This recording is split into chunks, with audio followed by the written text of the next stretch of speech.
গৌরাঙ্গ সুন্দর প্রেমে গর গর ভ্রময়ে মহরতি কৃষ্ণদাস সঙ্গে পূরব রভুসরঙ্গে লীলাস্থান দেখিয়া দেখিয়া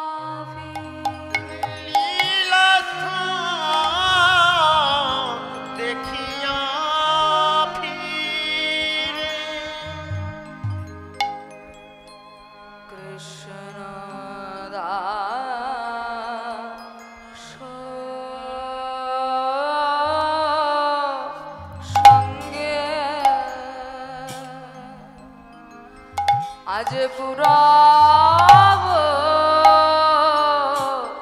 রভস রঙ্গে কৃষ্ণ দাস সঙ্গে আজ পুরাব রভস রঙ্গে লীলাস্থান দেখিয়া ফিরে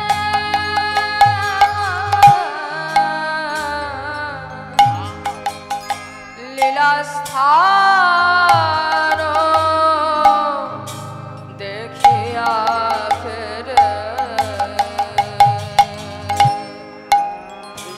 ব্রজলীলা দর্শন কালে আমার গৌর হরি সেই বৃন্দাবন চাঁদ গোবিন্দে গোবিন্দের ভাবে বিভাবিত বিভাবিত হয়ে কৃষ্ণদাসকে ডেকে বলেছেন, কৃষ্ণদাস, ওহে কৃষ্ণদাস, দেখো দেখো, এই তো সেই বৃন্দাবন, এই তো বৃন্দাবন, এই তো সেই বৃন্দাবন, এই তো বৃন্দাবন, নিত্য লীলায় অনুক্ষণ, এই তো সেই বৃন্দাবন, ওরে নিত্য লীলায় অনুক্ষণ, এই তো বৃন্দাবন, নিত্য লীলায় অনুক্ষণ, এই তো সেই বৃন্দাবন, ওই নিত্য লীলায় অনুপম, এই তো সেই বৃন্দাবন। কল্পতরু মায়ের এই তো সেই বৃন্দাবন, ওরে কল্পতরু ময়বন, এই তো বৃন্দাবন, কল্পতরুর মায়ে বন, এই তো সেই বৃন্দাবন। কল্পতরু মায়ের চিন্তামণি ময় ভূমি, কল্পতরু ময়বন, চিন্তামণি ময় ভূমি, কল্পতরু ময়বন, চিন্তামণি ময় ভূমি, কল্পতরু ময়বন, চিন্তামণি ময় ভূমি, কল্পতরু ময়বন, চিন্তামণি ময় ভূমি। এই তো সেই বৃন্দাবন, এই তো সেই দেখিয়া দেখিয়া ফিরে লীলাস্থান দেখিয়া ফিরে। জনিতায়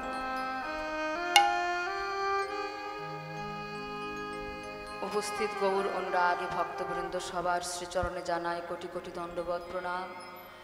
সকলে প্রণাম গ্রহণ করবেন এবং বিনিময়ে আশীর্বাদ প্রদান করবেন, যেন যে সেবামূলক পথে আমি নেমেছি সেই সেবা যেন আমৃত্যু চালিয়ে যেতে পারে।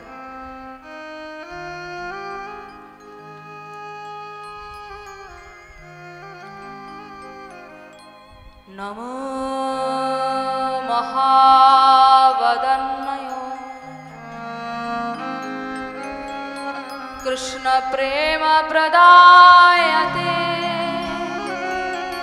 कृष्णाय कृष्ण चैतन्य नामने गौरतिशे नमः।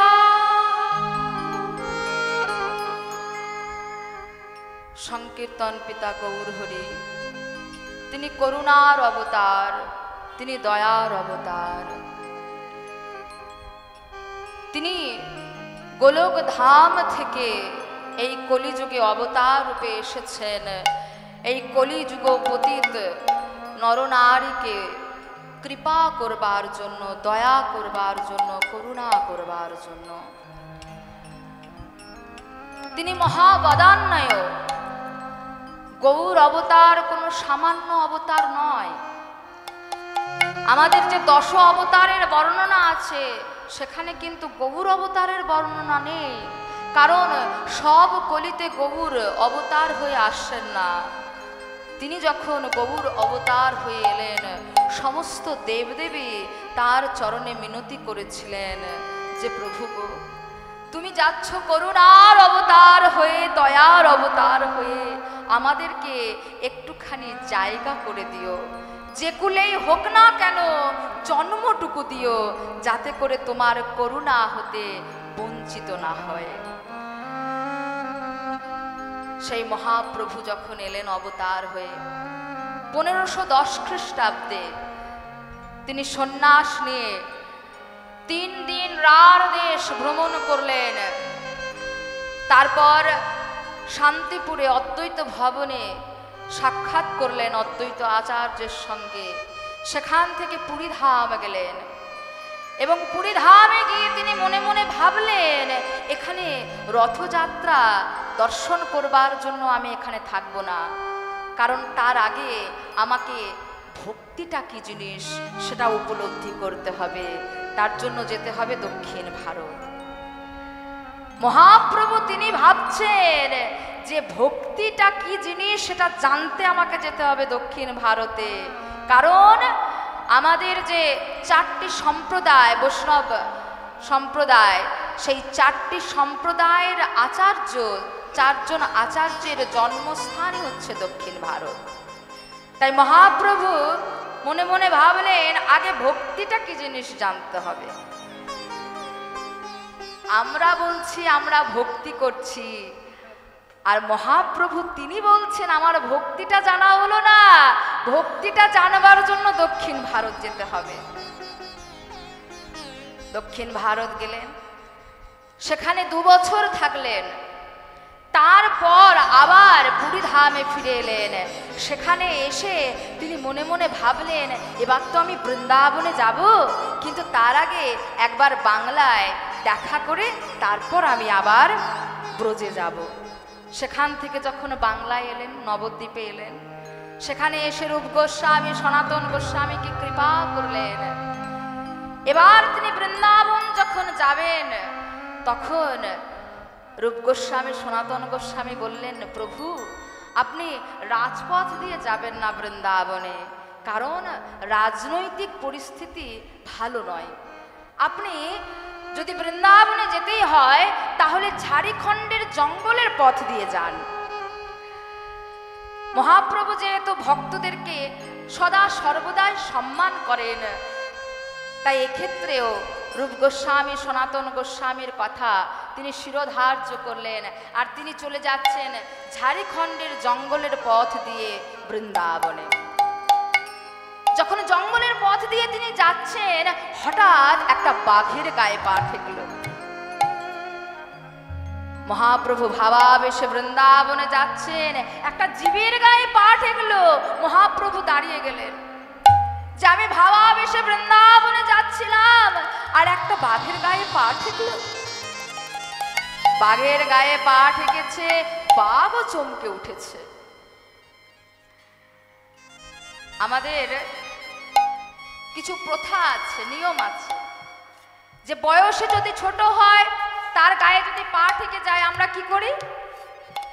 চুম্বন করি।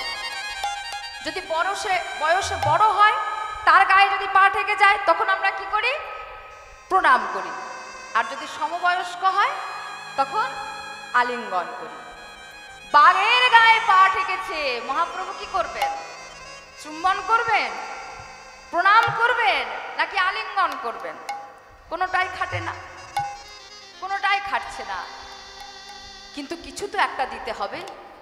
তখন মহাপ্রভু বলছে, ওরে বাঘ, আমি ভাবাবেশে বৃন্দাবনে যাচ্ছিলাম, যেতে যেতে তোর গায়ে পা ঠেকেছে। আই বাঘ আয়, আমার কাছে আয়, তোকে আমি কিছু দেব। কি দেব জানিস? আমি গোলক থেকে যে সম্পত্তি নিয়ে এসেছি এই ভুলোকে দেবার জন্য, বিতরণ করবার জন্য, সেই প্রেম সম্পদ আমি তোকে দেব।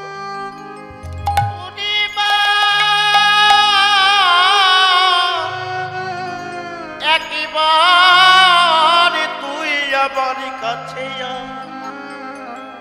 আমি তোকে প্রেম দ্বারা সিঞ্চন করে দেব। তোকে আমি প্রেম সম্পদ দান করব। কিন্তু বাঘ, প্রেম সম্পদ পেতে গেলে কৃষ্ণ নাম করতে হয়। বাঘ, একবার কৃষ্ণ বল। ব্যাঘ্র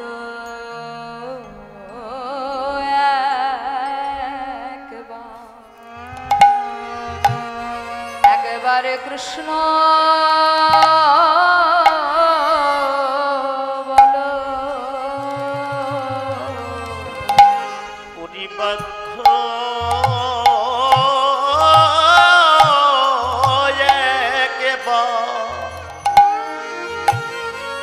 একবার কৃষ্ণ বলো। ওরে ব্যাঘ্র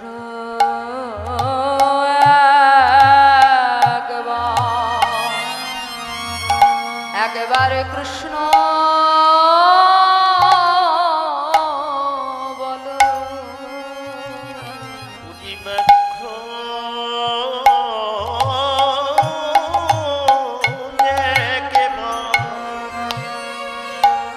একেবারে কৃষ্ণ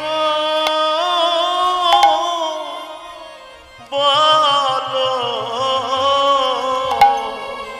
ও তুই প্রেম ধনে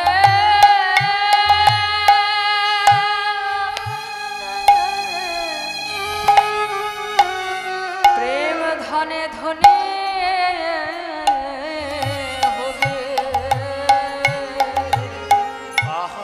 বাঘ ব্যাঘ্র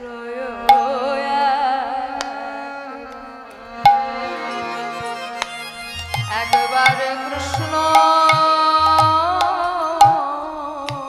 বলো। ওরে তুই প্রেমে ধনে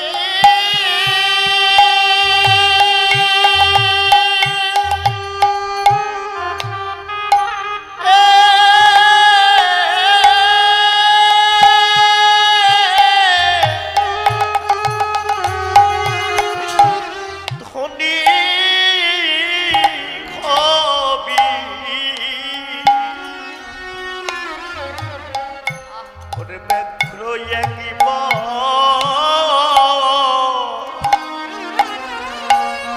একবারে কৃষ্ণ বলো। ও তুই প্রেম ধনে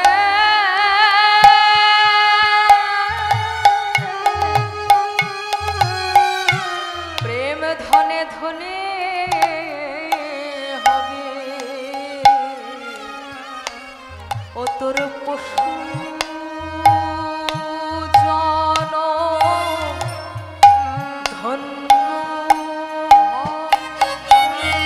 প্রেম ধনী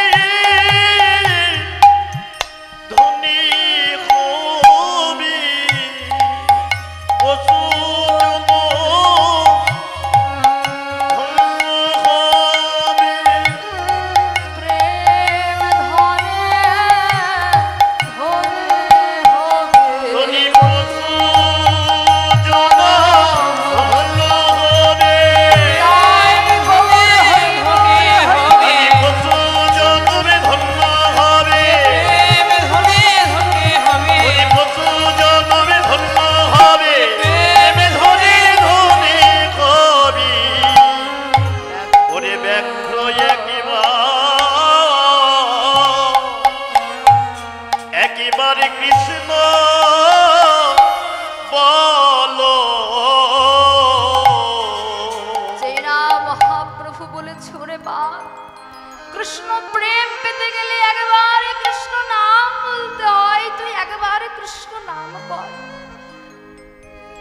তখন বাঘ কেঁদে বলছে, প্রভু তুমি তো জানো ভগবান মানুষকে কত সুন্দর সাজিয়ে গুছিয়ে তৈরি করেছে।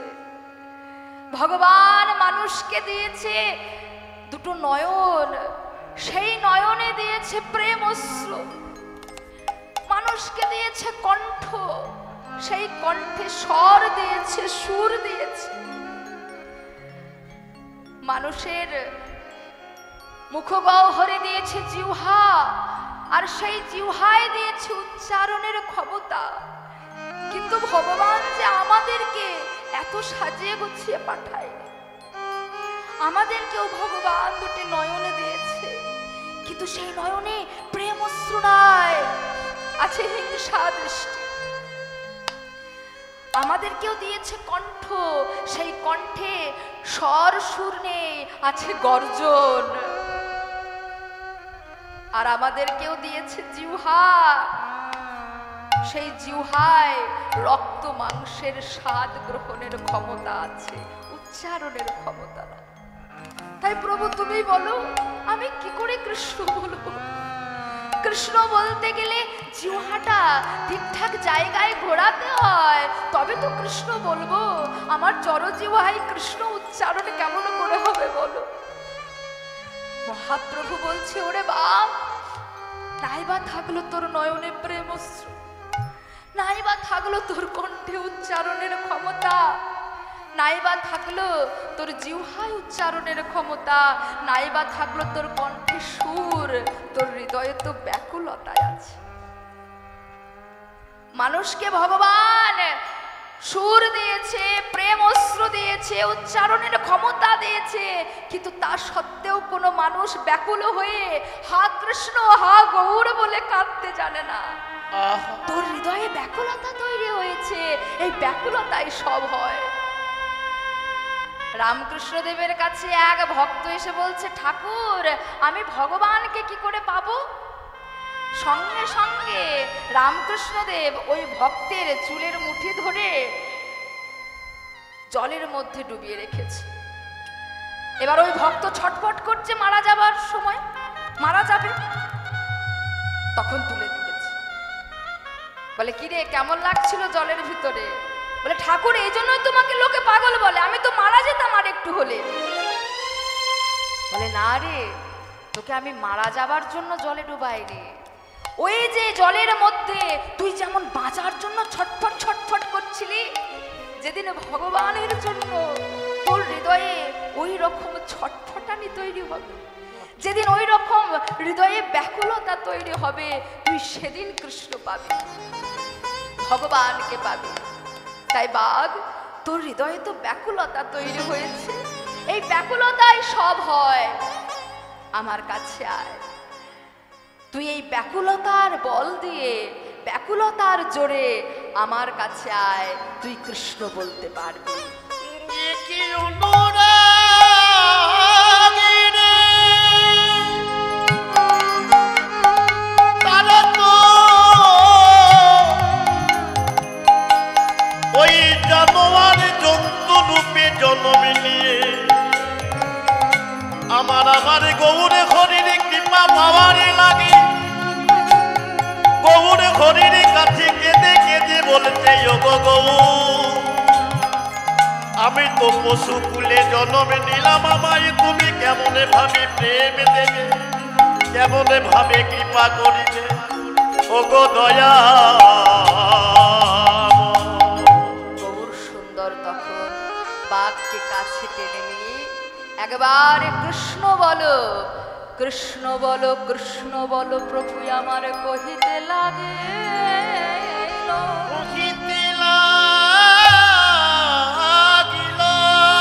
আর প্রভুর কৃপা বলে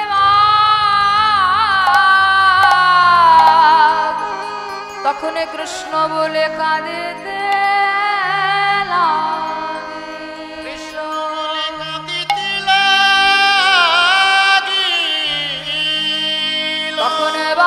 কৃষ্ণ বলে কাঁদে গো, বলে কাঁদে গো, কৃষ্ণ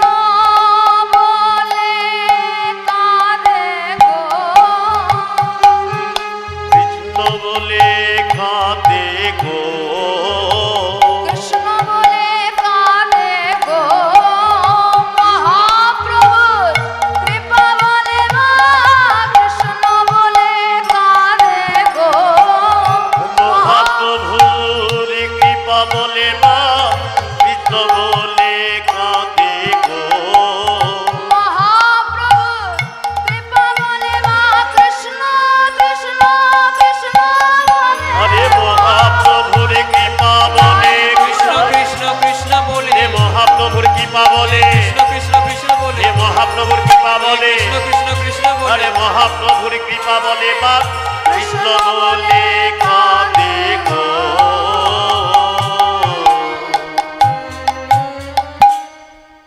যে বাঘ মাংস খেতে জানে, যে বাঘ হিংসা করতে জানে, সেই বাঘ আজকে কৃষ্ণ প্রেম পেয়ে কৃষ্ণ কৃষ্ণ বলে নাচছে মহাপ্রভুর সঙ্গে।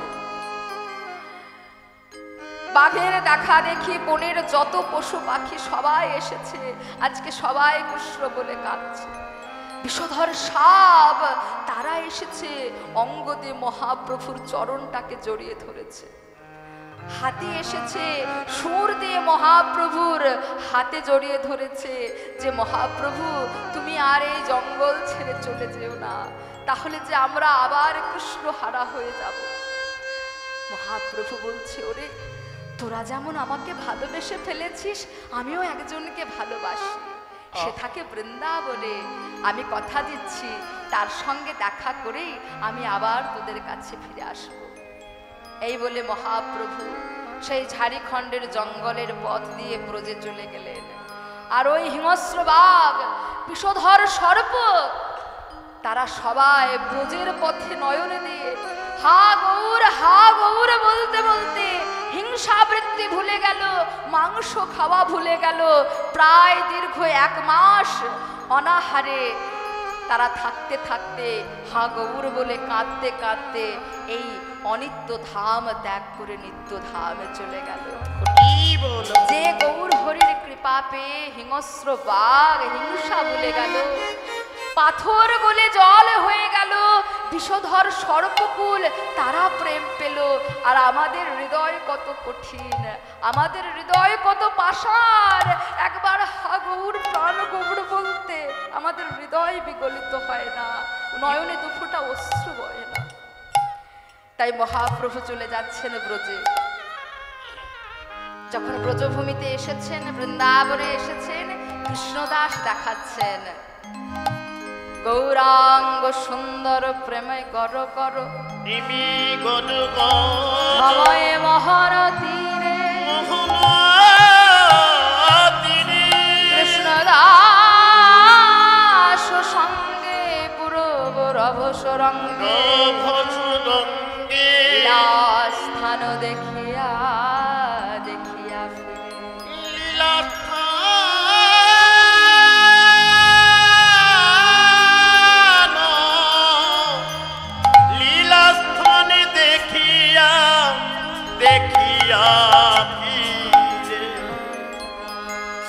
আহা দেখিতে দেখিতে উন্মত্ত চিতে, দেখিতে দেখিতে উন্মত্ত চিতে, দেখিতে দেখিতে উন্মত্ত চিতে, রময়ে মোহন বন, রময়ে মোহন বন। আরে দেখিতে দেখিতে উন্মত্ত চিতে, রময়ে মোহন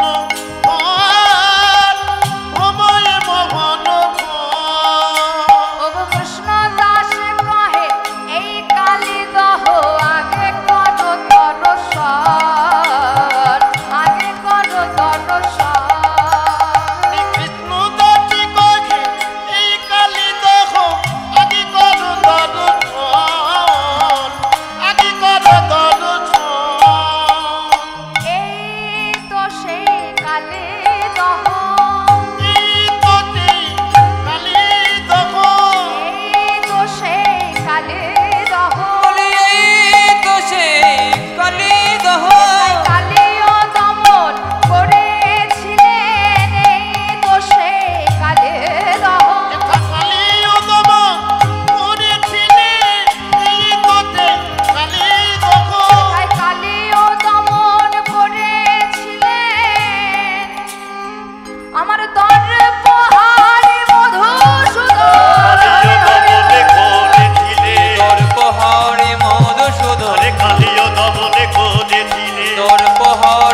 যেখানে কালীয় নাগ নামে একটা বিষধর সর্প থাকতো, আর সেই সাপকে দমন করেছিলেন আমাদের বৃন্দাবন চাঁদ শ্রীকৃষ্ণ।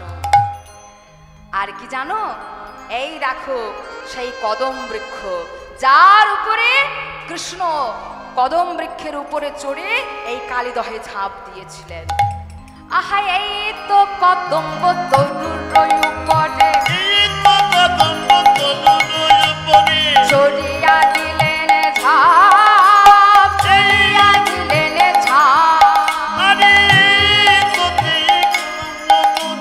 চড়িয়া দিলেন ঝাঁপ, চড়িয়া দিলেন ঝাঁপ। যাহা শিশু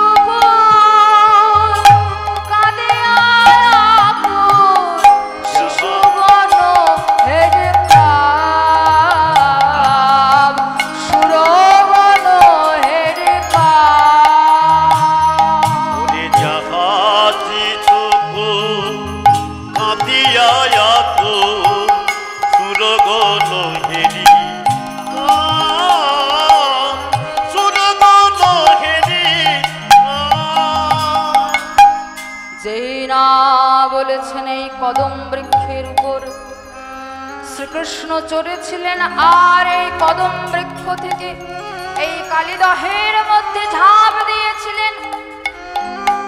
অমনি মহাপ্রভু পুরবের ভাবে বিভোর হয়ে, পুরবের ভাবে বিভোর হয়ে ধুলায় গড়া গড়ি যাচ্ছে। কাঁদিয়া বিভোর হইয়া পড়িলা গৌর হরি, অবহেন কলেবা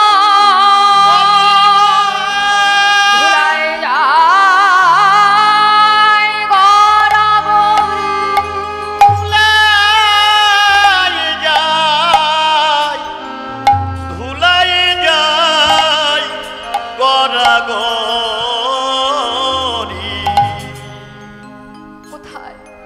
কোথায় আমার মাতা যশোমতী, কোথায় আমার শ্রীরাম সখা, কাহা মোর মাতা।